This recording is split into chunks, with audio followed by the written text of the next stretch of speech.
contrato, ¿no? Conste por el presente documento que se logra una parte de la Municipalidad Distrital de Río Tambo, en este caso representada por su gerente general, ingeniero Elvis Alvarado Ailas, así como a quien adelante se le llamará la entidad, y de otra parte, Tacas Gil Tagio o Níger, identificado con DNI 420-502-65, a quien adelante se le llamará el consultor en los términos y condiciones siguientes.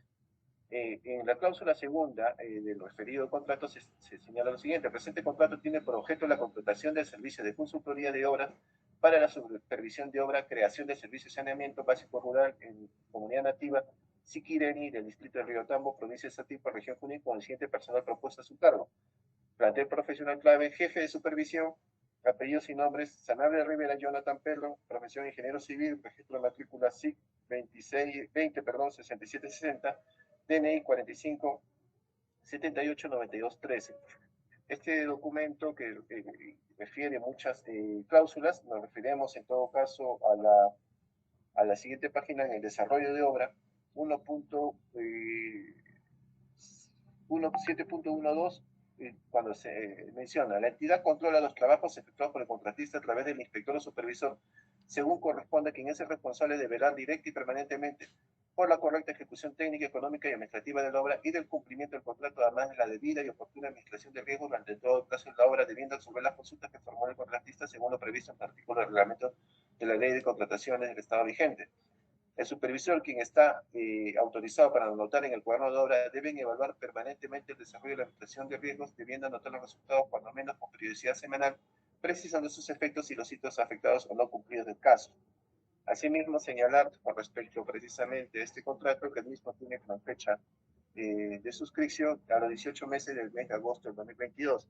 La pertinencia el valor probatorio de este documento, señores magistrados, es establecer que, al igual que ya se efectuó justamente con la propuesta del otorgamiento de la buena, para el otorgamiento de la buena pro, en este contrato de consultoría de obra también se recoge, y respetando justamente lo ofrecido, como personal técnico, en este caso el cargo de jefe de supervisión, justamente el procesado Jonathan Sanabria Rivera, y asimismo se establecen las condiciones en las cuales se pacta precisamente este contrato, en la cual se debe velar por la correcta ejecución de la obra, asimismo como en la suscripción del contrato del cuaderno de obra respectivo, precisamente en el cual se anoten las incidencias que correspondan durante su ejecución. Bien, doctor Puente, ¿alguna observación sobre el documento realizado? Sí, señor juez. Este documento hace referencia, como ha señalado el Ministerio Público, a dos funcionarios o servidores públicos, el inspector y el supervisor. Exactamente ha señalado en el numeral 7.1.2. Entonces, para la ley de contrataciones y adquisiciones del Estado, porque ese 7.1.2 es copia de la ley de contrataciones y adquisiciones del Estado. Es una copia que se hace. Se le adecúa, ¿no? Entonces, ¿eso dónde está? En el 187.1 de la ley de contrataciones y adquisiciones del Estado. Ahí hace referencia al inspector y al supervisor. Y eso nos sirve como punto de partida para determinar quién es funcionario o servidor público y quién no. De toda la gama de personas que participan en la ejecución de una obra, donde hay obreros, secretarias, vigilantes, hay un montón de sujetos que están trabajando ahí. Todos no son funcionarios ni servidores públicos, solamente son un grupo de trabajadores que sí son funcionarios y que sí pueden cometer cohecho.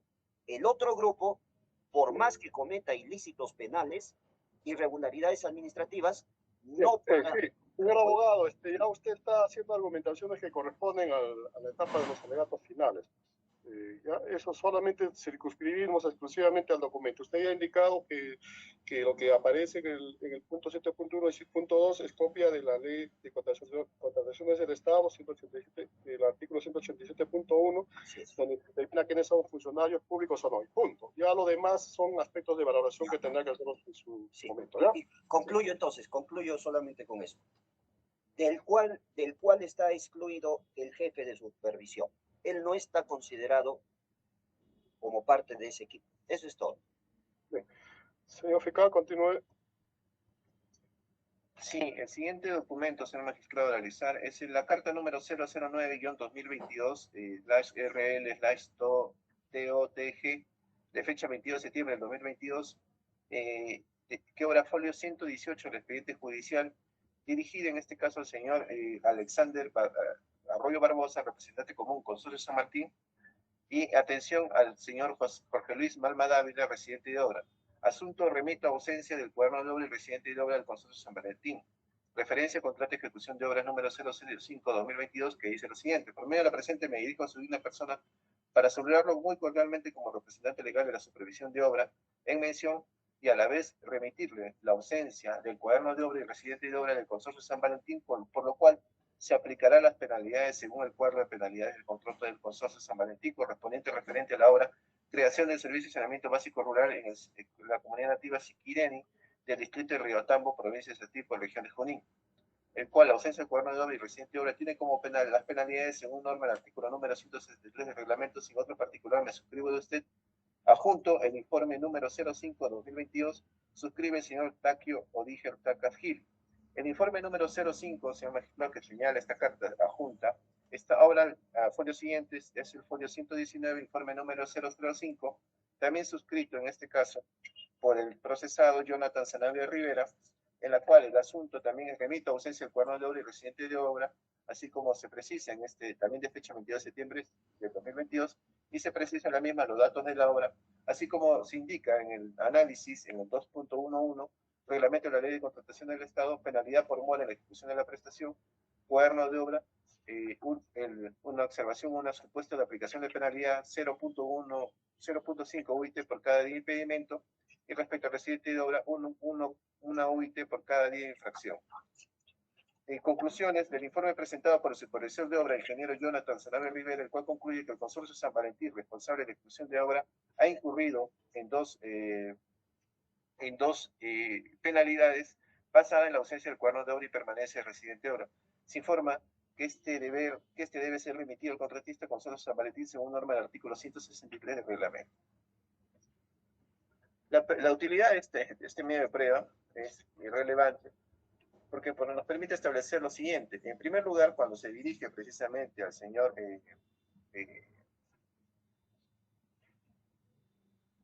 se identifica en el informe, se identifica justamente como supervisor de la obra. Este documento también nos permite establecer, señores magistrados, de que justamente el motivo por el cual, según la tesis del Ministerio Público, se solicitaba 5.000 soles, era justamente para no aplicar las penalidades. Y en este documento se advierte que efectivamente este documento que nos tiene de recepción sí indicaba justamente que debería corresponderse a aplicar a penalidades al contratista justamente respecto al cuaderno de obra que no se habría tenido acceso, así como la presencia de residente de obra, ¿no? Traslado sobre este documento avanzado, doctor Fuente. Sí, y solamente, señor magistrado, para referirme a un punto, cuando se refiere al señor a quien va dirigido el documento, el informe, al señor Takio Gil, se menciona como representante legal, ¿no es cierto? Justamente en este caso, se entiende, él es el representante legal de la empresa constructora, ¿no? Bien, ahora sí, doctor Puente. Sí. Respecto a este documento, se tiene que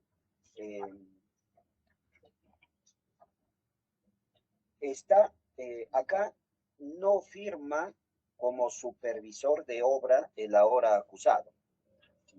Él no es supervisor de obra. Él es jefe de supervisión de obra según la tesis del Ministerio Público. Por tanto, esa información que obra ahí, que hay ausencia de cuaderno de obra y de residente de obra del Consorcio San Valentín, ese informe que se hace no es elaborado por el ahora procesado, porque no es el quien elabora ese tipo de documentos. Eso es todo, señor juez. Bien, doctor Vilches. Ninguna observación, señor magistrado. Señor fiscal. Sí, el último documento, señor magistrado, a realizar está referido justamente Al acta, en este caso, inicio del plazo de ejecución de la obra, de fecha 1 de septiembre del año 2022, en el cual suscriben justamente este documento el señor Luis Romero Ventura Illesca como gerente de infraestructura de desarrollo urbano rural de la Municipalidad Distrital de Río Tambo, así como su gerente de ejecución de obras públicas, arquitecto Helio Paul Benezú Aranga, así como también el señor Alexander Arroyo Barbosa como representante legal del Consorcio San Valentín, y también suscribe el señor Jonathan Sanabria Rivera como supervisor de obra, conforme al sello que obra en el referido documento. Nosotros, la pertinencia de utilidad, nosotros que queremos establecer este documento, no solamente es obviamente la calidad de supervisor que tenía el mismo, conforme al sello que consta en él, sino que a su vez, efectivamente, él estaba desde el inicio, justamente, la ejecución del plazo de contratación, vinculado directamente en su condición de supervisor a la ejecución de la obra Creación del Servicio de Saneamiento Básico Rural en Comunidad Activa Siquireni del distrito de Río Tambo, ¿no? Bien, este documento analizado, doctor Puente, algo que tenga que señalar. Sí, bueno, precisando los términos son bastante importantes, tomarlo en consideración. Una cosa es supervisor de obra y otra cosa es jefe de supervisión de obra. Son cosas diferentes. Eso aclaro porque acabo de escuchar al Ministerio Público que lo considera al procesado, al sentenciado, como supervisor. No, él es jefe de supervisión, que es diferente. Otro dato de este documento, del contenido de este documento, es que este es un acta de inicio de plazo de ejecución de obra, pero realmente no es el inicio de la obra desde ese momento. ¿Por qué? Porque el inicio de la obra, de acuerdo a la ley de contrataciones y adquisiciones con el Estado, se da desde que se entrega el terreno. Bien, eso ya lo ha indicado, señor abogado, específicamente sobre esta acta, donde ha indicado usted que el señor fiscal ha indicado que es supervisor de obra, que sería distinto al jefe de supervisor de obra. Claro, y que realmente a partir de la suscripción de ese contrato no se inicia la obra. Bien, no, a pesar que ahí dice eso. Así es. ¿Algún otro comentario, señor fiscal? Sí, señor magistrado, solamente para efectos de precisar, el último, por favor, si me permite, es el acta de deslacrado de documentos y dispositivo electrónico UCB incautado al investigador Jonathan Pedro Sanabria de fecha 23 de septiembre de 2022. Básicamente el punto 11 de referida acta, en la cual se indica, ¿no? Conforme a la captura de pantalla, dicho archivo corresponde a la carta número 009-2022 de fecha 22 de septiembre de 2022, suscrito por el ingeniero Targio Odiger Tajasgil, consultor de obras, registro de consultor número C87327 y RUC, apuntando el informe número 0522-2022 de fecha 22 de septiembre, suscrito por el ingeniero Jonathan Sanabria Rivera en 6 folios, la misma que se junta al presente físicamente. Es justamente para efectos de establecer de que en el UCB, que justamente se le incautó también al procesado al momento de su intervención, se encontró estos dos documentos en los cuales hacía justamente referencia a la aplicación de penalidades conforme ya lo hemos manifestado. Bien, traslado, señor el doctor Puente, sobre este documento. Sí. Son documentos en contenido virtual que se han encontrado. No hay firmas en esos documentos. Y han sido encontrados a Jonathan Pedro Sanabria Rivera, quien no era quien tenía que elaborar esos documentos, porque presuntamente él habría sido jefe de supervisión. Entonces, él no tiene por qué elaborar esos documentos. Eso es todo. Ese último argumento ya también, claro, es de defensa, ya de datos finales. ¿Algo más, doctor Paredes? De esta parte ya ninguna, se magistrado. A ver, doctor Vilches, ¿tiene medios probatorios que realizar? Ninguna por esta parte, señor magistrado.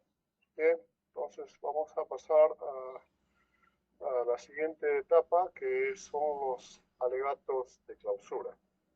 En ese sentido, vamos a conceder el uso de la palabra al abogado del impugnante, a efectos de Jonathan Sanabria Rivera, a efectos de que formule sus informes finales. Doctor Puente, tiene la palabra. Sí, gracias, señor magistrado. Claramente, en el presente caso, se está condenando a una persona por no dominar, por no conocer lo que es la ley de contrataciones y adquisiciones del Estado. Se confunden términos y eso genera confusión. Se viene considerando a mi patrocinado como si él fuera supervisor de la obra cuando él ha sido jefe de supervisión de obra. Esta distinción es importante establecerla porque a partir de ahí se va a determinar si él era funcionario o servidor público, si era considerado como tal o no tenía esa condición. Porque en toda ejecución de una obra, en toda ejecución, siempre participan un sinfín de trabajadores, como son vigilantes, secretarias, residentes de obra, supervisores, jefes de supervisión, entre otros. Es una gama de trabajadores. De todos ellos, algunos tienen la condición de servidor y funcionario público, otros no. Eso es lo que esta sala debe determinar y eso es lo que no se hizo en la primera instancia. Eso no se determinó con esa claridad, sino que se utilizó la analogía para vincularlo. Como el título es jefe de supervisión, parece que él fuera quien intervendría realmente ahí, tendría la función, y no es así. En realidad el jefe de supervisión es un trabajador externo, quien es contratado por el supervisor de la obra, quien sí tiene la condición de funcionario público, el supervisor, porque eso está en la Ley de Contrataciones y Adquisiciones del Estado. Entonces, él como jefe de supervisión es un tercero contratado por el supervisor para que asesore al supervisor. Nada más. Él asesora al supervisor. Punto. Entonces, como tal, está excluido de ser funcionario o servidor público. Y eso es tajante, señor magistrado, y por tanto no puede cometer cohecho a título de autor, que es lo que está postulando el Ministerio Público. Otra cosa es a título de partícipe, ¿no? Cómplice primario, secundario, etcétera, pero eso no está postulando el Ministerio Público. Él es autor, dice, es autor de cohecho, y eso se saca a partir del artículo 425 del Código Penal, donde ahí nos dice quiénes son servidores y funcionarios públicos, y de todos los 6 numerales, lo que utiliza el Ministerio Público es el numeral 6, en el cual señala los demás indicados por la Constitución Política y la ley, porque en los anteriores no encaja, por eso escoge el numeral 6. Y como el numeral 6 nos remite a otra norma, a los demás indicados por la Constitución y la ley, utiliza la Ley de Contrataciones y Adquisiciones del Estado. Ahí es donde utiliza, vincula, por ese razonamiento, dice, entonces, ¿cuál es esa ley? La Ley de Contrataciones. ¿Cuál es el artículo? El artículo 187.1 utiliza. Y en el artículo 187.1, ahí se señala que la entidad controla los trabajos efectuados por el contratista a través del inspector o del supervisor, según corresponda. Como él no es supervisor, él es jefe de supervisión, no encaja tampoco. Y por eso es que se aplica aquí la analogía, en este caso penal, de manera clarísima, nítida. Entonces, como no es supervisor, como él es jefe de supervisor, entonces dice, pero jefe de supervisor es parecido a supervisor. Tiene las mismas funciones, es el jefe. Por tanto, es también funcionario público. Entonces, ¿qué se hace? Se está aplicando la analogía y ese es el primer punto que nosotros resaltamos. No es funcionario público él, porque en ninguna ley lo consideran como funcionario público. Siguiendo, señor magistrado, respecto a la valoración de los medios probatorios que ha realizado la primera instancia, tenemos que en la valoración individual de la prueba no se ha hecho ni una sola letra, ni una coma al respecto. No hay valoración individual. Y la valoración individual es toda una metodología que implica un juicio de fiabilidad probatoria, la interpretación del medio de prueba, la verosimilitud, la comparación entre los medios probatorios y los hechos alegados. En casación 1952-2018. Y si usted se remite a ese punto, en el punto ítem 7.1, ahí está lo que es valoración individual, 0. No ha valorado individualmente la prueba la señora juez, así de lamentable es esa resolución. Y ahí, destaco ahí, sería un poco, yo presenté un escrito de amplio fundamentación y ahí es donde señalo, por ejemplo, en el ítem I, referido a los órganos de prueba ofrecidos por el Ministerio Público, en la valoración de la declaración del testigo Alexander Arroyo Barbosa, en el ítem valoración, solo ha realizado un resumen de su declaración, nada más. No se aprecia la valoración, solo resume lo que ha declarado y punto, y ahí quedó. Y así se repite en todo lo que es ese aspecto. Luego, en la valoración conjunta de la prueba que se aprecia en la sentencia, numeral 7.2, no se ha cumplido con realizar inferencias válidas a través esto conforme a la sentencia 7280 PHC del Tribunal Constitucional, caso Yamoja y Liares. Es decir, todo tipo de razonamiento tiene que utilizarse tres premisas. La premisa mayor, menor, la inferencia, la mayor regla de la lógica, máxima de la inferencia, conocimiento científico. Esas reglas no están plasmadas en la sentencia. Solamente está el hecho y su inferencia y su conclusión, pero no está la premisa mayor. Por eso absolutamente todo es inválido en el razonamiento que utiliza. Incluso cuando se habla de máximas de experiencia, tiene que decirnos cuál es esa máxima. No basta decir de acuerdo a las máximas de la experiencia. ¿Cuál es? Y no está tampoco, señores magistrados, así de manera contundente. Siendo más específico, señor magistrado, debo señalar que se ha demostrado en la presente audiencia cómo es que en este caso hay un supervisor de obra. Hay un supervisor de obra debidamente identificado, el señor Tacas Gil. Presuntamente habría un jefe de supervisión, que es el acusado Sanabria, pero que se ha venido sosteniendo de que él no tiene la función, tal como usted va a escuchar, señor magistrado, cómo es que no se va a determinar cuál es la función específica del jefe de supervisión de obra. Si es que el jefe de supervisión de obra es quien tiene que comunicar a la entidad sobre las deficiencias en la ejecución de la obra. Eso no es su función, esa es función del supervisor de obra. Además, también se va a poder apreciar, señor magistrado, todo eso a la luz del artículo 186, numeral 1 de la Ley de Contrataciones y Adquisiciones del Estado. También se va a apreciar cómo es que se han valorado documentos falsos en los cuales no han sido firmados por el ahora sentenciado. Él declaró en la instancia fiscal, investigación fiscal, que no era su firma, presentó su peritaje correspondiente, grafotécnico número 17-2023, que no es su firma, y la juez de primera instancia lo rechaza, este peritaje. ¿Y bajo qué sustento lo rechaza? Que no dice que se han utilizado copias y de que los documentos de comparación no son coetáneos al documento que se está peritando. Por eso, esa pericia no es fiable. Y por eso decimos razonamiento inválido. ¿Qué premisa mayor aplica a este dato de que en copias no se puede hacer peritajes? ¿Cuál es la regla? No existe esa regla en realidad, solamente es lo que considera la juez.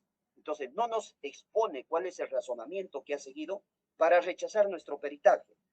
Más aún cuando hay jurisprudencia que dice que sí se puede hacer peritaje sobre copias, sí es posible. Además, los originales están en el Ministerio Público y ahí nosotros hemos señalado diversas casaciones, como el caso del expediente 2006-21, recurso de nulidad 237-2021, entre otros. Respecto al inicio de la ejecución de la obra, tal como se señaló, el inicio de la ejecución de la obra se realiza con la entrega del terreno, de acuerdo a la Ley de Contrataciones y Adquisiciones del Estado. Sin embargo, Ministerio Público insiste, igual que la señora magistrada de primera instancia, en que la obra se inicia con el acta de inicio de ejecución de obra. Ese acta es un documento protocolar. Eso no tiene ningún valor, ningún efecto, cero, porque no lo considera la Ley de Contrataciones y Adquisiciones por el Estado. Y ese acta de terreno, de entrega del terreno, no ha sido suscrita por el ahora sentenciado. Por tanto, no puede concluirse que él ha participado en ese tipo de actos. Luego, señor magistrado, respecto al peritaje de parte que se ofreció para establecer que él no tiene la condición de funcionario. Ha ido un perito, un experto en contrataciones y adquisiciones del Estado a la audiencia y ha explicado por qué el sentenciado no es funcionario público. Y el sustento no ha sido analizado por la señora juez de primera instancia, simplemente no lo ha tomado en cuenta, pese a que de manera clara se ha expuesto lo que ya he venido sosteniendo, que él es jefe de supervisión de obra. Él no es supervisor de obra. Él trabaja para el supervisor lo contrata a él, pero ya no entra dentro de la gama de lo que son considerados servidores y funcionarios públicos, porque no hay ninguna ley que lo considere como tal. No existe. Para ser considerado funcionario o servidor público debe haber una ley administrativa o el Código Penal también que nos explica quiénes son. Y él no está ahí, no está incluido. Luego, sobre el vínculo funcionarial, ya señalé, señores magistrados, pero lo lamentable también de esta sentencia es que para acreditar el vínculo funcionarial se utiliza prueba indirecta, prueba indiciaria, porque no hay prueba directa. La prueba directa y el documento idóneo sería un contrato firmado por el sentenciado. Punto, tajante, determinado. Pero no hay ese contrato en el que él sea firme como supervisor, no hay, no existe. ¿Cómo es que lo consideran ahí? Lo consideran funcionario público a través de prueba testimonial, a través de prueba testimonial y porque había documentos que se le incautó en su intervención. Eso no es pertinente para acreditar relación funcionarial. Eso no es pertinente. Tiene que haber un documento suscrito. ¿Por qué no es pertinente la prueba testimonial? Porque los testigos no son prueba lo suficientemente fuerte como para acreditar un hecho. Eso creo que ya está aceptado a nivel mundial. No se puede condenar con testigos, no se puede acreditar hechos con testigos. Tiene que haber corroboración periférica, porque el testigo puede mentir y no hay forma de detectar la mentira, es imposible, no hay técnica, no hay manera. El testigo se puede equivocar, puede tener falsas percepciones. Por eso es que el acuerdo plenario 2-2005 ya ha establecido ya que se necesita prueba periférica, es decir, el testigo es el objeto de corroboración, no es el elemento corroborador.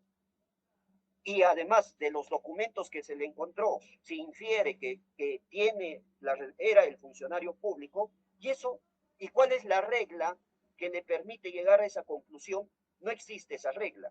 No nos dice el juez, no nos dice el fiscal, y por eso es que y no existe tampoco, no existe, porque él ya explicó cómo es que llegaron esos documentos a su poder. Fue todo circunstancial. Su actividad solamente se limitó a que a él le pidieron que le contacten con un supervisor, con un residente de obra, y a cambio de eso él se iba a ganar un dinero, sin tener él ninguna relación funcionarial ni contractual con esa obra ni con el supervisor de obra. Y eso es todo lo que él ha hecho. Esa es toda su participación y por eso está en este caso.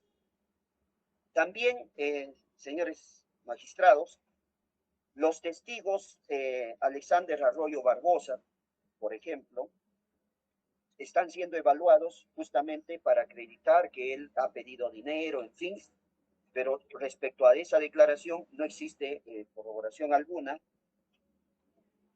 También, ya para ir concluyendo, señor magistrado, respecto al cuaderno de obra y acta de entrega del terreno, se puede apreciar que en estos documentos no está la firma del ahora procesado. Esos documentos sí son los documentos que contempla la ley de contrataciones y adquisiciones con el Estado. Eso sí, son los oficiales y los únicos que deben ser tomados en cuenta para efectos de un proceso penal. No estamos en un proceso administrativo disciplinario. Entonces, acá él no firma ninguno, pero se le quiere vincular a la obra. En el expediente de contrataciones de supervisión de la obra, se puede apreciar, señor magistrado, que él se le ha incluido en ese expediente como parte del equipo, pero del supervisor, del señor Tacas Gil. Y eso es lo que venimos sosteniendo, de que a él se le había incluido sin su autorización. ¿Y por qué decimos que no tenía su autorización? Porque él no había suscrito ningún contrato. Porque si ya nos remitimos a lo que es acto jurídico, tiene que haber la manifestación de la voluntad. Y indubitable, indubitable. Pero porque si hay alguna duda, ya no hay manifestación de la voluntad y por tanto no surten efectos jurídicos. ¿Y cómo se podría haber acreditado eso? Con la firma. Pues no hay la firma, no estaba su firma. Entonces, luego de eso, en cuanto a las escuchas, señor magistrado, que es el único medio probatorio que tienen para decir, ahí está, pidió plata para no informar sobre las irregularidades en la obra y por tanto que no sean penalizado la empresa. Es lo único que tienen. Y en ese audio, ustedes, señores jueces, podrán leerlo. En ninguna parte él pide dinero a cambio de no informar sobre las irregularidades. Es una conversación que se da en otro contexto, pero no en ese, en otro contexto. ¿Cuál es ese otro contexto? Lo que sabemos es que no es para no informar, porque ahí no aparece ni una letra. Ahora, si se va a inferir a partir de eso, pero que nos digan pues cuál es la regla que están utilizando aplicado a esa conversación y que le da como resultado que él está pidiendo plata para no informar sobre las irregularidades y no existe. Ese se da en el contexto que ya hemos explicado, que es la hipótesis alternativa de la defensa, que encaja perfectamente para desvirtuar lo que es el estándar probatorio de más allá de toda duda razonable. Y, señor magistrado, hay una serie de documentos que hemos nosotros puesto en evidencia que no se ha valorado adecuadamente, como es el contrato de consultoría de obra. De ahí se evidencia quién es el supervisor, quién sí tenía la obligación, el contacto directo con la municipalidad, que el supervisor es el que tiene que informar sobre las irregularidades que hay, sobre la buena marcha en la ejecución de la obra, es el supervisor. El jefe de supervisión es su asesor de él, que ya no le alcanza la condición de funcionario o servidor público porque no hay ninguna ley que lo establezca como tal. Y otros informes que se han puesto, que se han tomado, que no se han tomado en cuenta, como el caso del informe 43-2022, ahí se establece la comunicación entre la Municipalidad Río Tambo con los representantes legales del contratista encargado de la ejecución, y ahí se informa sobre los profesionales clave y no clave, que da luces para tomar en cuenta si es que el señor ahora sentenciado estaba incluido ahí como funcionario o no. Los WhatsApps no se ha tomado en cuenta tampoco, que sean sobre las conversaciones entre John Espinosa Márquez, que es el asistente de Tacas Gil, y Jonathan Sanabria. Estos son de fecha 18 de agosto del 2022, donde ahí le ofrece un trabajo en Oxapampa, y eso corrobora la hipótesis alternativa de la defensa. Y él para eso es que él da su currículo, pero lo trasladan a otra obra sin su consentimiento y finalmente termina viéndose involucrado en un problema grave que está arruinando su vida porque él ya lleva varios meses privado de su libertad con prisión preventiva. También no se ha valorado la carta 03-2022 de fecha 10 de septiembre del 2022, suscrita por Alexander Arroyo Barbosa, dirigido a Tacas Gil como supervisor de obra. Fíjese, ahí se determina quién era el supervisor y quién tenía los deberes funcionariales. Tampoco la captura de imagen de WhatsApp de la conversación entre Hans Alarcón y Jonathan Sanabria de fecha 20 de septiembre del 2022. Ahí le ofrece la labor de residente a la hora procesado. Y esto ha sido corroborado incluso con la propia declaración de Hans Alarcón en juicio, quien ha reconocido esta comunicación, respaldando la hipótesis alternativa que viene sosteniendo la defensa, la explicación razonable que da cuenta en qué contexto se dio todos estos hechos.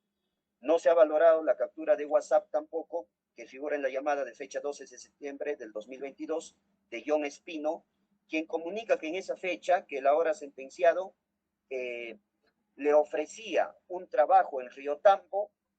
Esta es la primera vez que ellos se comunican, ¿no? Sobre la obra que se iba a ejecutar en este lugar llamado Querini. Solo 9 días que hay de lapso entre lo que se mantuvo la comunicación y lo que él asistió ya al lugar donde se venía ejecutando la obra. O sea, se da un lapso de 9 días. En ese tiempo él no pudo haber hecho gran cosa, señores magistrados, porque es una obra grande que implica todo un cronograma de actividades y en 9 días es imposible que él pueda haber tomado control, menos aún sin haber suscrito ningún contrato al respecto.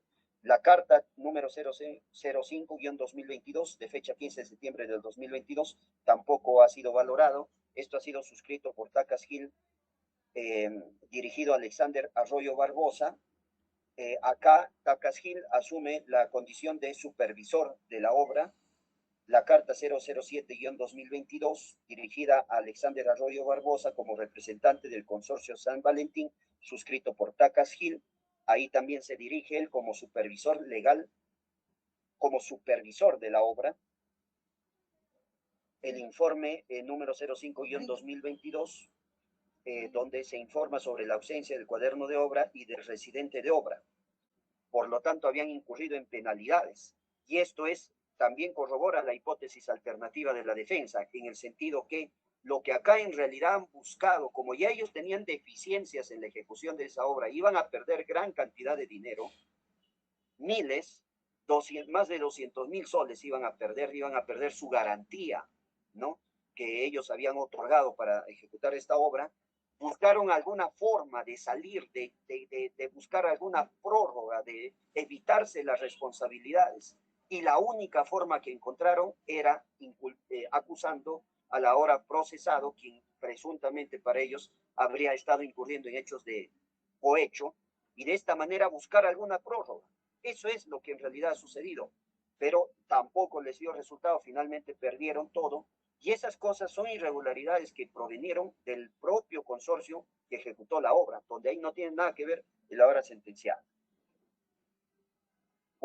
Y finalmente la carta 009-2022, de fecha 22 de septiembre del 2022, dirigida a Alexander Arroyo Barbosa. Él es representante legal del consorcio Valentín, suscrito por Tacas Gil.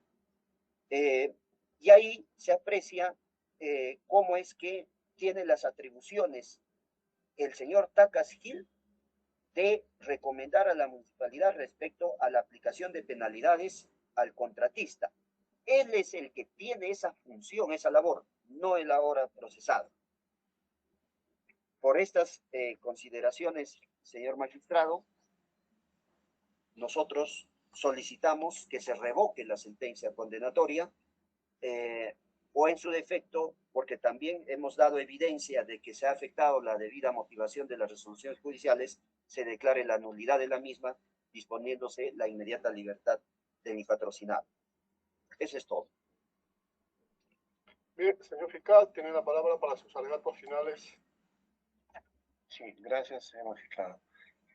Señores magistrados superiores, como lo habíamos mencionado en nuestro alegato de apertura, nuestra pretensión es que se confirme la sentencia de primera instancia en materia de apelación que precisamente establece responsabilidad con el procesado Jonathan Perros Rivera por el delito de cohecho pasivo propio.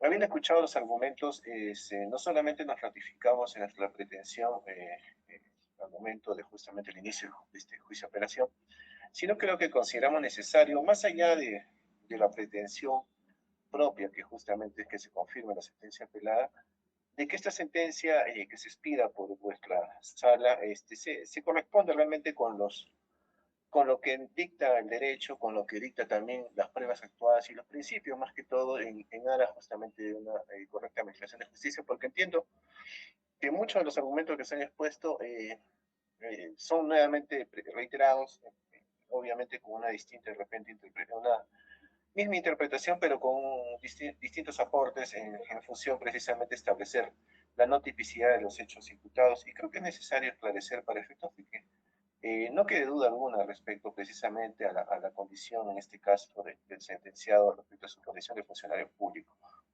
Y en ese sentido creo que teniendo en cuenta que los argumentos se han expuesto en cuanto al tiempo y en cuanto justamente a los argumentos expresados en un porcentaje bastante amplio de lo que es el reglamento clausural de la defensa técnica, es que también nos vamos a ceñir a ello, ¿no?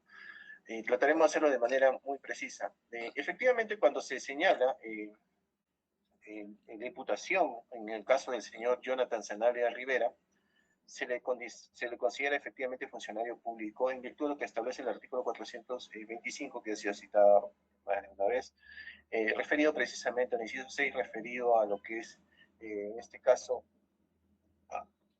de manera específica,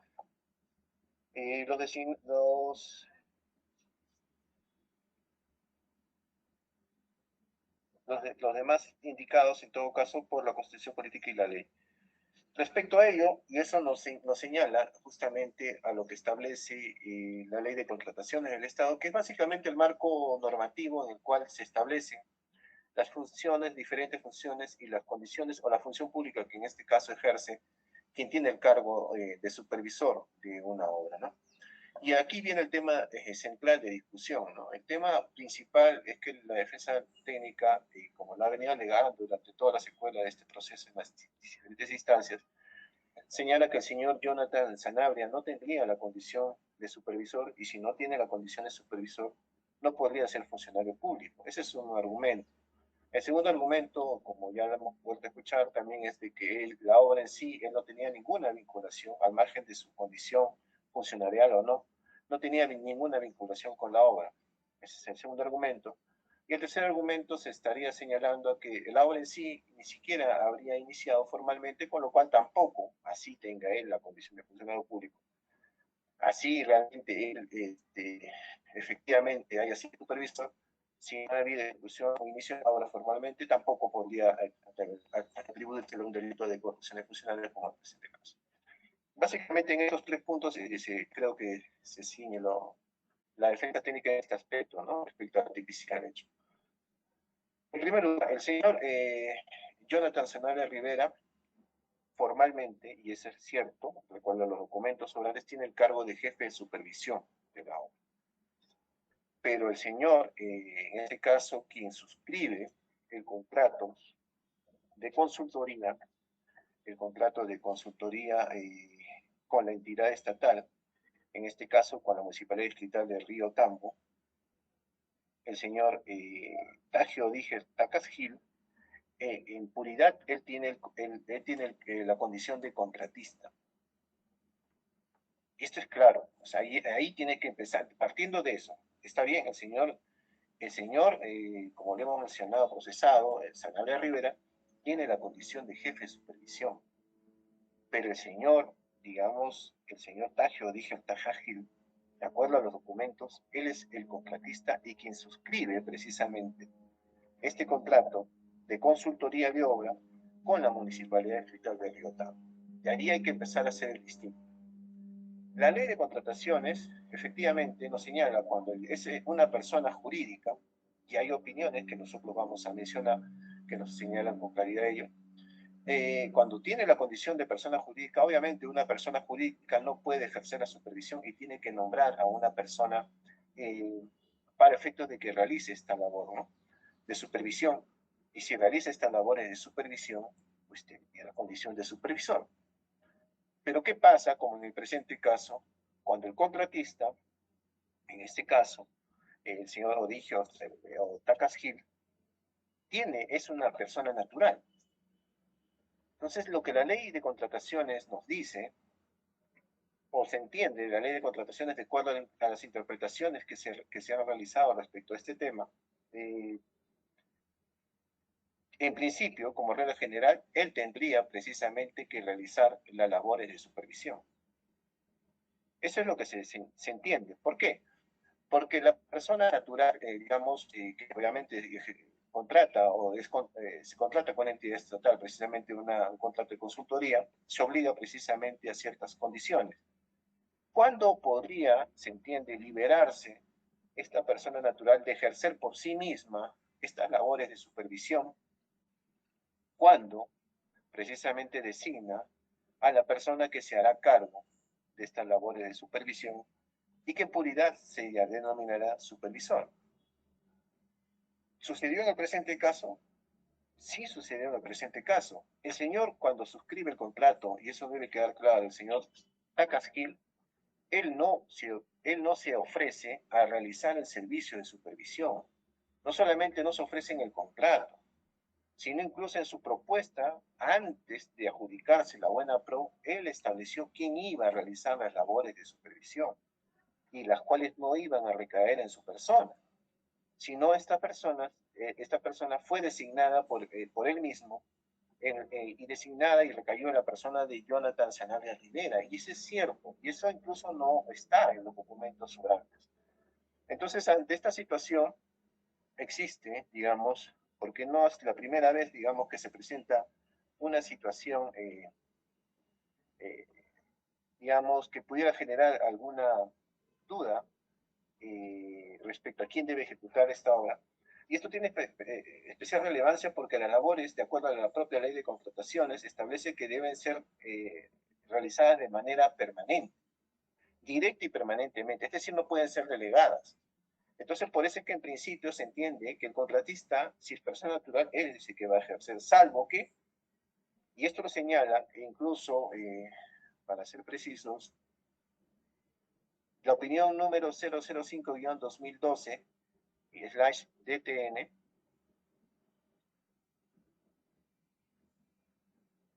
cuando señala este punto en la página 2 de ese informe, que señala, de conformidad con el artículo 193 del reglamento, la función genérica del supervisor consiste en realizar el control de los trabajos en la obra, cautelando de forma directa y permanente la correcta ejecución de la obra y el cumplimiento del contrato. Asimismo, debe absorber las consultas que le formule el contratista, ajustando su actuación a las estipulaciones contractuales sin poder modificar o alterar su contenido. En ese sentido, el supervisor debe ejercer el control de manera permanente y directa durante la ejecución de la obra. Cabe precisar que por el término permanente debe entenderse que el profesional designado como supervisor debe estar en el lugar de la obra durante todo el periodo de ejecución de la misma. Por el término directa, debe entenderse que el profesional designado como supervisor debe realizar sus funciones personalmente sin intermediarios, ¿no? De esta manera, cuando el supervisor sea una persona jurídica, esta podrá supervisar varias obras simultáneamente siempre que el profesional designado para realizar la labor de supervisión sea distinto en cada obra. En cambio, cuando el supervisor sea una persona natural, esta debe realizar por sí misma las labores de supervisión y por tanto no podrá supervisar más de una obra a la vez, a menos que su propuesta haya designado a otro profesional como supervisor. En cualquiera de los casos, el profesional que realice la labor de supervisión no podrá supervisar más de una obra simultáneamente. Entonces, señores magistrados, con esta opinión, más allá del sentido común, obviamente, de las explicaciones que estamos dando, si el contratista se ha señalado desde su propuesta de postulación a la buena pro en el contrato y en la práctica, efectivamente, él no ha realizado labores de supervisión, ¿quién es el supervisor de la obra? El supervisor de la obra es efectivamente el directamente señalado y designado para realizar las labores de supervisión, obviamente nominado en este caso como jefe de supervisión. Él es el que suscribe o se entiende los informes que se va a dar cuenta, evidentemente, en este caso, señor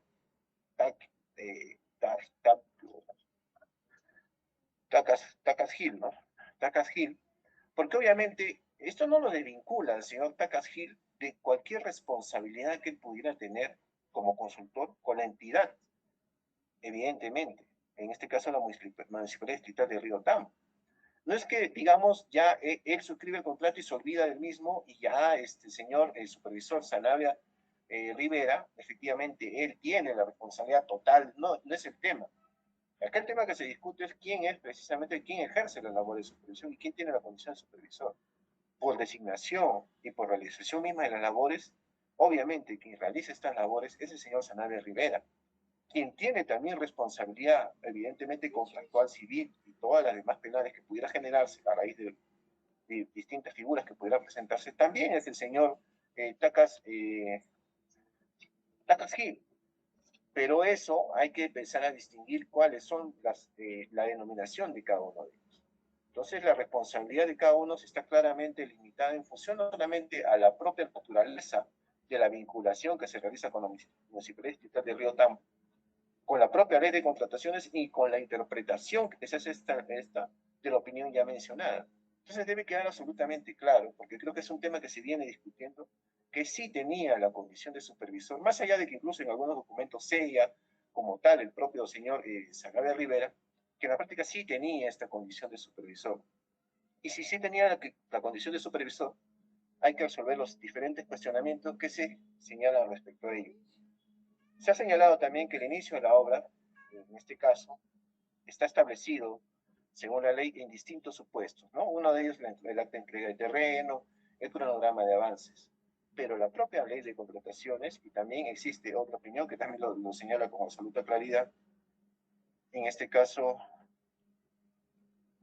la opinión 12-2018, que señala, si bien el plazo de ejecución de obras se encuentra supeditado al cumplimiento de las condiciones previstas en el artículo 152 del reglamento, el contratista en una decisión de su exclusiva responsabilidad puede comenzar con los trabajos propios de la obra, aun cuando se encuentre pendiente el cumplimiento de algunos requisitos antes mencionados, siempre que su ejecución sea físicamente posible y técnica viable, para lo cual es imprescindible haberse hecho entrega del terreno. En el presente caso, de acuerdo a lo señalado por la defensa técnica, ¿sí se entrega el terreno? Sí. ¿Existió una decisión de la contratista de iniciar la obra? Claro. Si suscribe el plazo y ellos se someten de manera voluntaria, suscribiendo el mismo, el plazo del inicio de la ejecución de la obra. Entonces, ¿por qué estamos discutiendo si la obra se inició? Claro que se inició. Incluso suscribe la misma el propio procesado. Entonces, es un tema, digamos, no quiero demandar el asunto, pero no tiene mucho sentido discutir cuando ya el propio contratista suscribe el acta de ejecución de la obra, poner en discusión pues, si la obra se empezó a ejecutar. Claro que se quiere ejecutar. Y si se empezó a ejecutar, las labores de supervisión tenían que haberse realizado. ¿Desde cuándo? Desde el 1 de septiembre de 2022. Entonces, desde ese plazo, obviamente, también se debían cumplir estas labores de supervisión. ¿Y quiénes debían cumplir las labores de supervisión? En principio, el contratista ganador, representado por el señor Taco Fientes. ¿Y quién era el supervisor designado por el señor Taco Fientes? El procesado Sanabria Rivera. Esa es la lógica que debemos entender. Entonces, si ya tenemos precisamente las labores de supervisión ya dadas, el encargado de la misma, tenemos precisamente que la obra se ejecutó, los cuestionamientos que se puedan decir, si el señor suscribió el cuaderno de obra, si el señor ejecutó o no ejecutó de manera correcta la supervisión, son temas que, digamos, ya escaparían al tema netamente central, porque no estamos acá ante un delito de colusión o de negociación incompatible en el cual pudiera establecerse algunos deberes en ejecución, digamos, propia de las funciones ya como supervisor, si ejecutó de manera correcta o no correcta, en lo cual sí tendría alguna relevancia establecer precisamente si suscribió, por qué no suscribió, ¿no? Más aún si es tema de cuestionamiento incluso del representante legal del consorcio ejecutor de la obra, de que era el señor más bien Sanabria Rivera el que no se presentaba a la obra. O sea, es decir, si cumplía o no correctamente, ya sería un tema que más estaría vinculado a ese tipo de delito, puesto que lo que estamos hablando precisamente es de un delito de cohecho. Entonces, si tenía efectivamente las funciones, si ya estaba en función precisamente, es evidentemente relevante establecer esto para efectos de vincularlo a esa solicitud de 5.000 soles que se habría realizado en este caso al que tenía a su cargo la ejecución de la obra y que estaba representado en este caso por el señor Alexander Arroyo Barbosa. ¿Y qué nos dice el señor Alexander Arroyo Barbosa? Porque en este no es un delito que ha iniciado de oficio el Ministerio Público, sino es una denuncia de esta persona. Esta persona nos dice que efectivamente le habría solicitado 5.000 soles el procesado para efectos de no aplicar las penalidades respecto precisamente a la no presentación del cuaderno de obra, precisamente por la ejecución de la misma, que se entiende ya se habría realizado desde el 1 de septiembre de 2022. ¿Y qué tenemos con respecto precisamente a este hecho, que imputa que básicamente está esta solicitud de dinero de 5.000 soles? Más allá de la versión, y eso es cierto, como lo señala la defensa técnica, de que debería exigirse de más allá de lo que nuestro sistema procesal penal establece un sistema de libre valoración de la prueba, entonces, y se entiende que cualquier prueba debe ser merituada y pueda ser idónea para efecto de establecer precisamente un delito. Pero más allá de que efectivamente se tiene la declaración testimonial de la persona mencionada, también existe otra circunstancia que se han evidenciado en autos, e incluso con la propia intervención del procesado, que nos corrobora esta versión.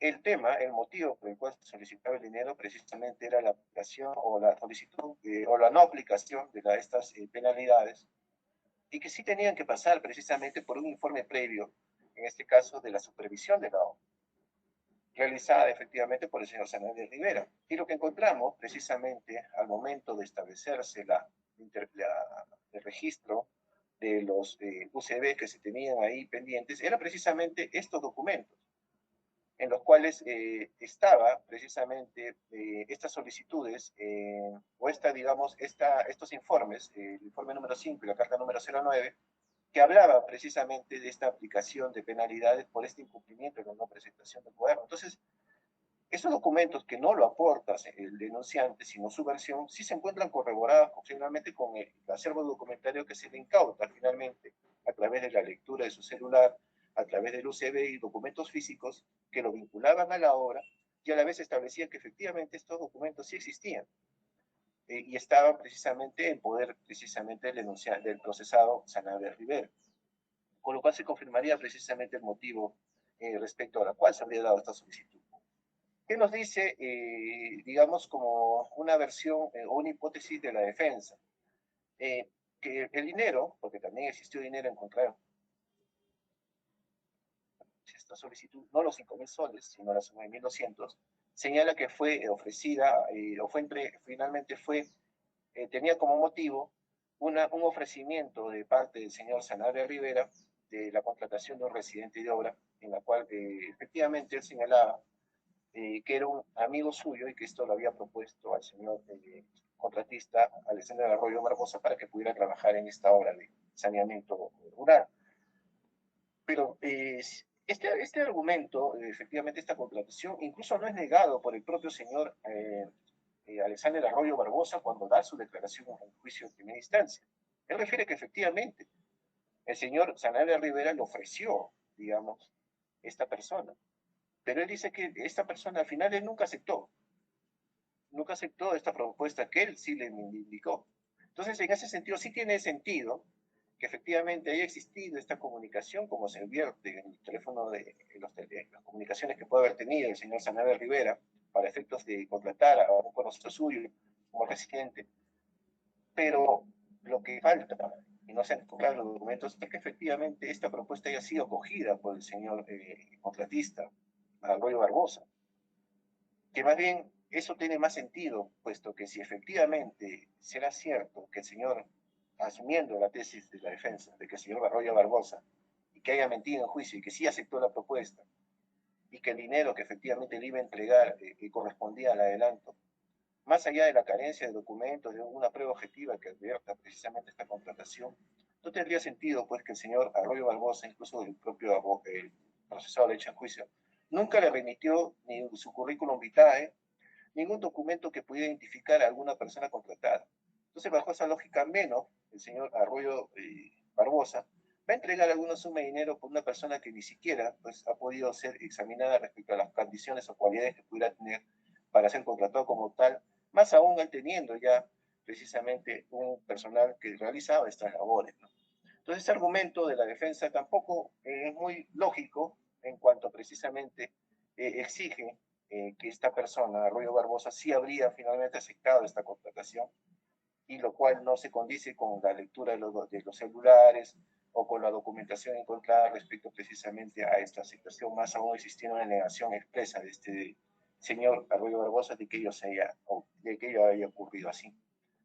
Entonces, bajo estos argumentos sí tenemos, señores magistrados, no solamente temas que nos señalan la vinculación del señor Arroyo Sanabria Rivera con los hechos en materia de procesamiento, sino también con el motivo por el cual se habría dado precisamente esta contratación, perdón, esta solicitud de dinero que finalmente no fue aceptada y que fue denunciada por el señor contratista Arroyo Barbosa.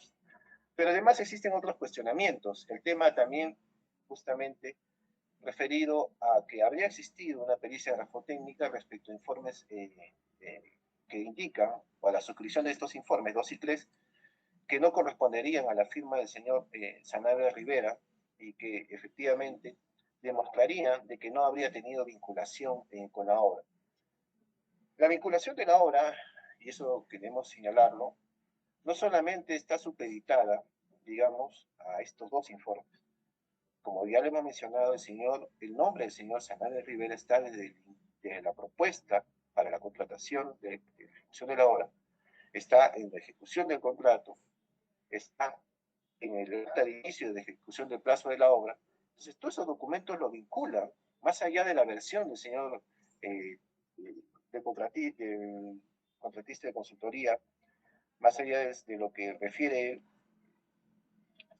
el señor Takaskin, más allá de la versión, está también estos documentos que sí corroboran que efectivamente sí existió esta vinculación del procesado. Entonces, si existe esta pericia grafotécnica, digamos, que evidencia una falsedad de estos informes en la suscripción del mismo por parte del señor Sanabria Rivera, es una supresión hipotética, digamos, si fuera cierto, digamos, supresión hipotética y dijéramos que efectivamente estos documentos son falsos y no lo valoráramos, con eso demostraríamos que el señor Sanabria Rivera no tendría vinculación con la obra. Entonces, yo creo que existe caudal probatorio suficiente de que sí tenía vinculación con la obra. Pero entonces, si asumiéramos por qué razón entonces tendría o por qué razón estos documentos serían falsificados, estaríamos en la hipótesis de que alguien ha querido hacerle algún daño, había querido perjudicarlo. Pero sin embargo, esa hipótesis quedaría desvirtuada si es que al momento justamente de la intervención, estos informes cuya firma se cuestiona del señor Sanabria Rivera fueran encontrados en poder del mismo. Entonces, eso nos conlleva a decir a otro razonamiento que tal vez por la práctica y por máxima de las experiencias conocemos en los magistrados quienes vemos casos efectivamente en los cuales existe cuestionamiento de obras, en la que muchas veces efectivamente los supervisores o quienes tienen incluso residentes de obra, efectivamente trabajan de manera simultánea en diferentes obras. A veces delegan, efectivamente, cuando la ley les exige a ellos una permanencia en la obra, sin embargo, esto no lo realizan. Y a veces muchos de los informes, y lo hemos visto en muchos casos, cuestionan finalmente las firmas que se realizan porque efectivamente algunos de estos informes, documentos, no los suscriben ellos mismos, pero ellos sí tienen conocimiento de eso.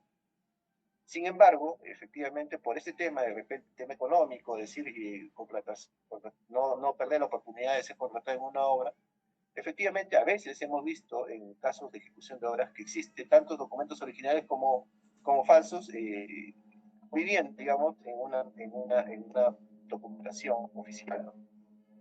Es una conjetura, pero al final de cuentas, lo cierto y lo concreto es que finalmente estos documentos sí estaban en poder propiamente del señor Sanabria Rivera y que tampoco existe una denuncia que él haya realizado de una falsificación de firma respecto a estos informes que él mismo tenía en su poder.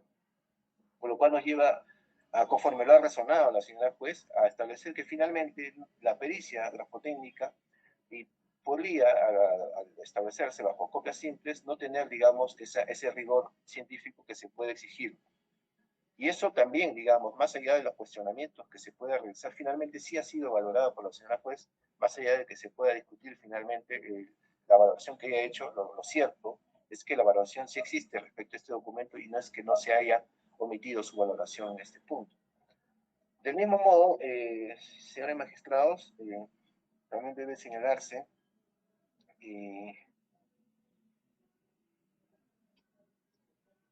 con respecto a los que se había mencionado en un inicio, bueno, el tema del asesoramiento al supervisor, yo creo que ya lo ha observado, que consideramos que no es de recibo, puesto que sí tenía nosotros en una estrategia la condición de supervisor. Otro punto sí que se había mencionado y que creo que es relevante mencionar, es que no debería existir una vinculación del señor procesado, Sanabria Rivera, con la empresa contratista, es decir, con el señor Tacos Gil, que fue el consultor, el contratista finalmente de la Municipalidad Distrital de Riotamo. Y si no habría existido, digamos, una contratación de esta persona con este contratista, entonces las labores que él pudiera haber realizado no tendrían ningún valor legal.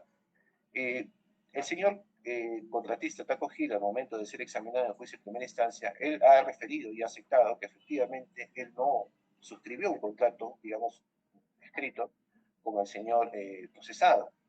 pero que sí llegaron a un acuerdo, e incluso él señala, esto sí obviamente no se ha podido evidenciar, pero él lo señala en su declaración testimonial, que incluso él le dio 2 adelantos, uno a su propia cuenta y otro a través de un familiar, por la suma de 1.000 soles en total ambos, en los cuales precisamente él estableció, digamos, se podía evidenciar que efectivamente existía una relación contractual entre ambos, que ha sido de naturaleza verbal, según lo que refiere. El hecho, digamos, de que no haya existido un contrato escrito entre el jefe de supervisión y el contratista, digamos, no invalida, digamos, las labores que él haya podido realizar, puesto que no hay una ley que así lo prohíba, de que estas labores tengan que realizarse de una determinada manera entre el vínculo entre una persona que es netamente privada, entre un contratista y su personal, para efectos supervisor. Entonces, tampoco, digamos, bajo este criterio, no existe, digamos, alguna razón suficiente para poder, digamos, invalidar o declarar la nulidad de la sentencia en base a alguna afectación, alguna tutela jurisdiccional o alguna afectación al debido proceso en virtud a la debida valoración de la prueba aportada, o que sea vulnerado algún principio de legalidad. Menos aún consideramos que haya existido alguna vulneración al derecho a la libertad, puesto que consideramos que existe material probatorio suficiente respecto precisamente a la responsabilidad del procesado y la configuración de los hechos en contra del delito imputado, por lo cual también consideramos respecto a la motivación de la sentencia que sí se ha hecho un aporte al momento de establecerse justamente el aporte individual de cada prueba aportada. Sí se ha mencionado en el acápite final el aporte probatorio de la misma. Y este aporte probatorio de la misma ha sido, digamos, de manera conjunta razonada por la señora juez al momento precisamente de establecer finalmente los argumentos por los cuales se dicta una sentencia condenatoria, por los cuales tampoco advertimos que haya existido alguna afectación a la debida motivación de las sentencias judiciales, de la sentencia judicial como se fija en el ordenamiento procesal penal. Respecto precisamente a este cuestionamiento que también ha señalado la defensa técnica. Siendo ello así, señores magistrados, no redundando, nosotros consideramos que la sentencia debe ser confirmada, no debe ser de ningún vicio de nulidad. Asimismo, tampoco en el juicio, este juicio de apelación, se ha podido advertir con algún documento o con alguna prueba que pudiera ser sustento para la revocatoria del mismo, por lo cual debería confirmarse la sentencia en todos sus extremos. Gracias. Bien, se ha escuchado los argumentos del señor fiscal. Vamos a conceder el uso de la palabra al abogado de la Procuraduría Pública para sus alegatos finales. Doctor Vilches. Gracias, señor magistrado. Señor magistrado, como se ha podido escuchar en la defensa técnica, no hay o no se ha pronunciado respecto a las consecuencias jurídicas civiles, donde se fija la reparación civil. Sin embargo, debemos señalar que en el presente caso se ha demostrado que la resolución venida en grado, señores magistrados, ha sido debidamente motivada, pues se ha valorado cada uno de los medios de prueba actuados en juicio. Razón por la cual se ha acreditado la existencia de un hecho ilícito en agravio del Estado y la responsabilidad de reparar el daño causado por parte del acusado. De esta manera, tenemos que se ha acreditado la concurrencia de los 4 elementos constitutivos de la responsabilidad civil. Tenemos así que se ha acreditado la existencia de un hecho antijurídico, pues hemos demostrado o se ha demostrado que el hoy sentenciado Sanabria Rivera, en su condición de jefe de supervisión de la obra creación del Servicio de Saneamiento Básico Rural en la comunidad nativa Siquireni, Satipo, solicitó directamente la suma de 5.000 soles al contratista Alexander Arroyo Barbosa, representante del consorcio San Valentín. Ello con la finalidad de que, en violación de sus funciones, omita recomendar la aplicación de penalidades al equipo de obra. Además, debemos señalar que esta conducta antijurídica ha sido ampliamente ya expuesta por el representante del Ministerio Público, por lo que creemos que no es necesario pues, repetir todos los argumentos ya esbozados por el fiscal. Del mismo modo, señores magistrados, como segundo elemento, se ha acreditado el factor de atribución consistente en el dolo, toda vez que el sentenciado, con conocimiento y voluntad aprovechó su cargo de jefe de supervisión para solicitar una dádiva para violar sus funciones.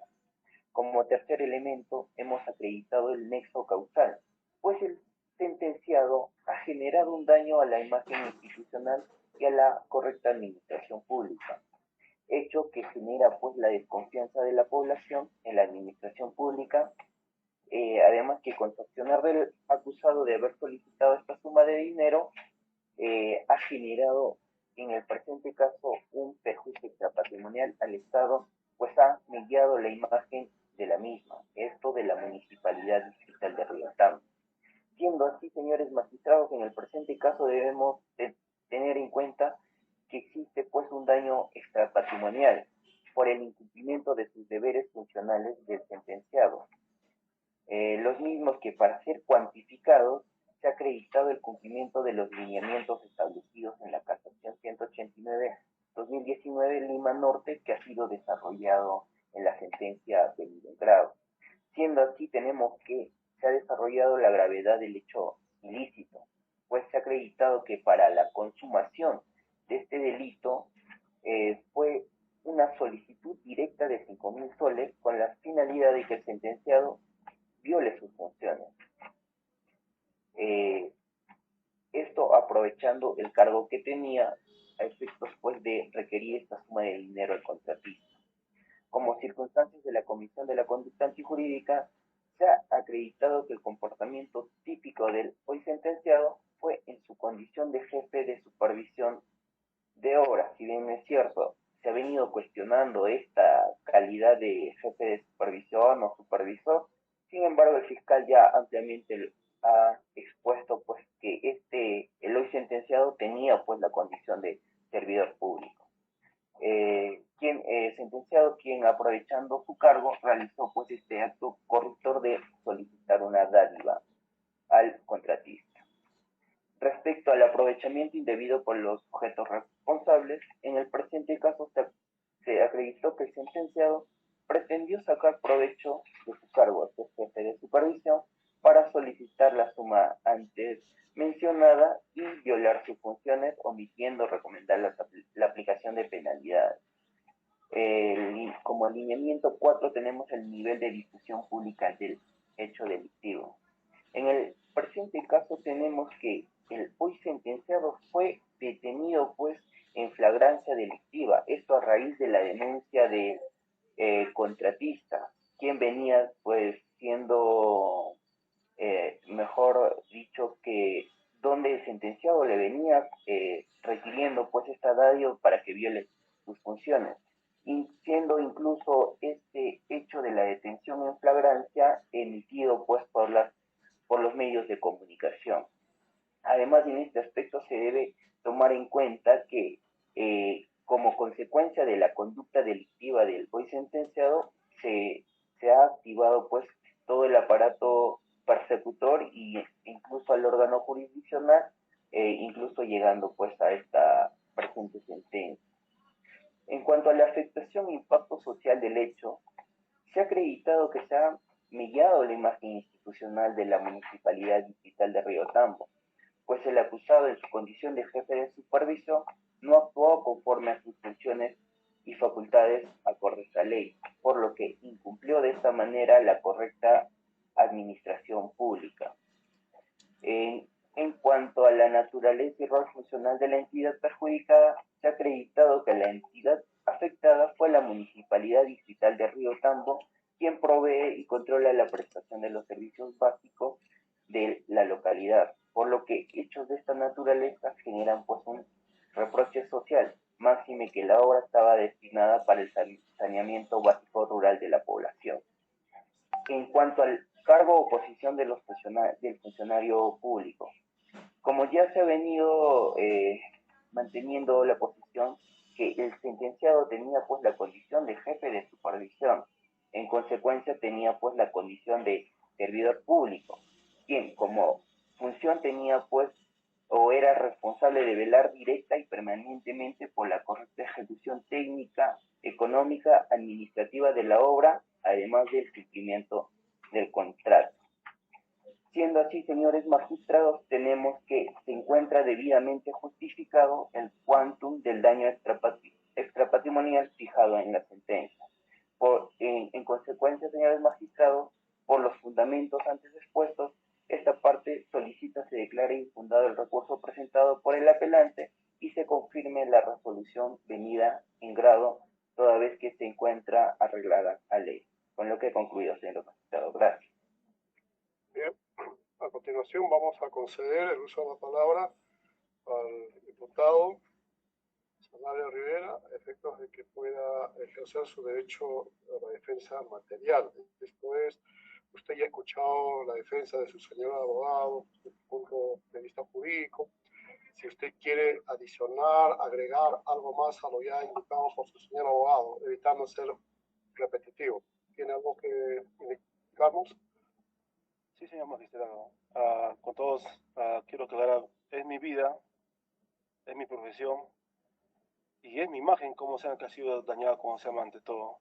Disculpen, señor Ministerio Público, pero ustedes están perjudicando mi vida, como se llama. Mi vida ha sido caóticamente perjudicado. ¿En qué sentido? Yo jamás he trabajado en esa obra, jamás. Han agarrado mis documentos.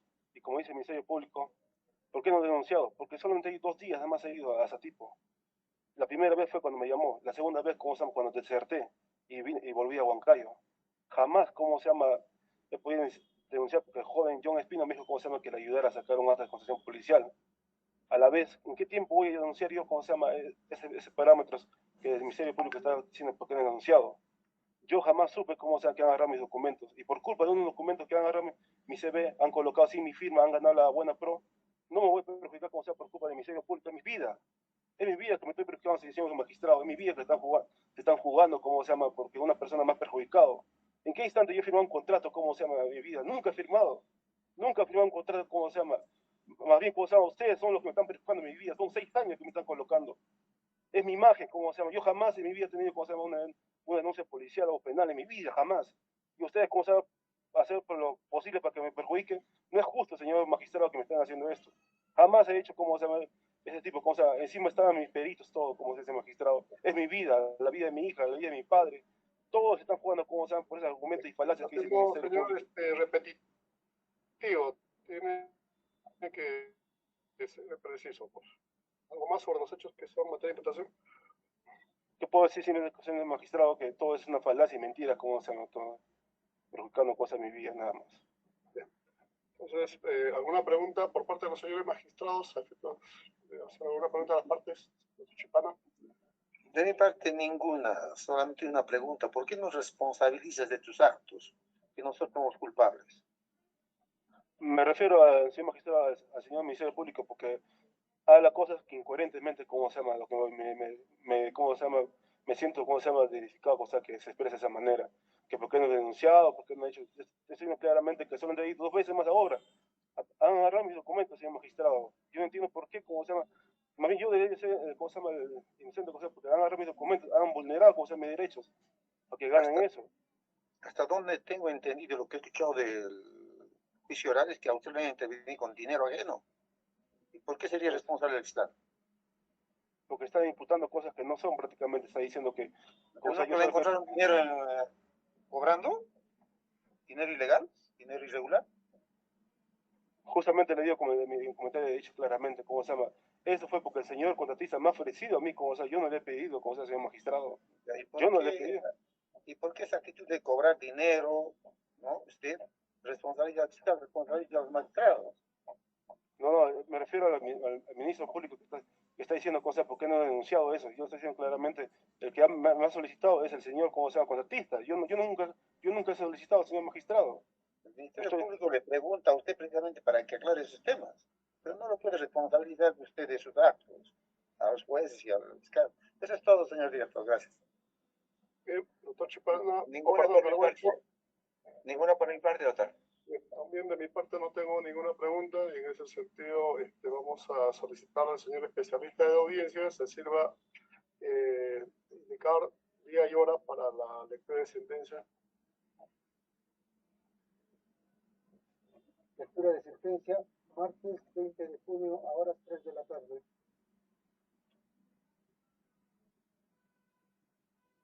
Muy bien, conforme acaban ustedes de escuchar, se señala fecha para la lectura de sentencia el día martes 20 de junio a horas 3 de la tarde, quedando debidamente notificadas las partes para dicho acto procesal. Señor presidente, podemos dar por concluido la presente audiencia. Bien, siendo las 11:18, culmina el contradictorio y quedan notificados para el acto de la lectura de las antillas de vista en la fecha y hora programada. Tengan ustedes muy buenos días aún. Pueden desconectarse de la plataforma. Buenos días, permiso con todos. Gracias. Permiso.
olvidaba que tú eres un experimento de Orochimaru. Debí esperar mucho más de ti. ¿No te rindes?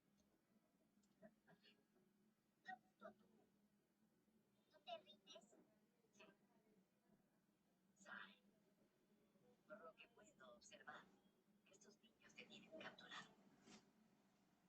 No te metas. Si intentas interferir, no tendré